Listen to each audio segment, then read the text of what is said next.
আজকে বিচা কলার তরকারি করেছি। এটা মাছের ঝাল দিয়া, এটা মাছের ঝোল, এটা হচ্ছে পাতলা ঝোল শুধু জিরে দিয়ে।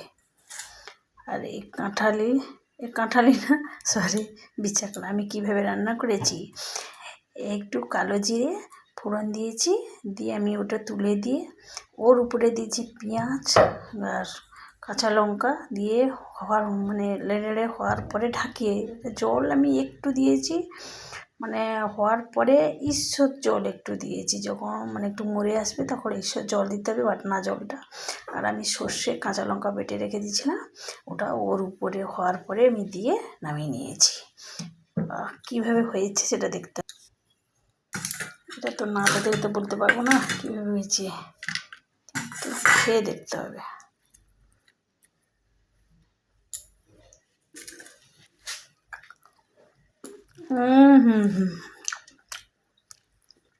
বন্ধুরা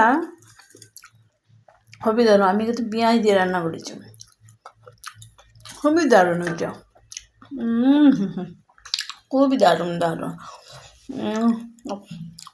আপনারাও বন্ধুরা পেঁয়াজ দিয়ে রান্না করে খেয়ে দেখুন। আপনারা যে যেরকম পারে রান্না করেন, হলো কী হয় এমনি সর্ষে কাঁচা লঙ্কা দিয়ে, আমি কিন্তু পেঁয়াজ দিয়ে রান্না করছি, খুবই দারুণ।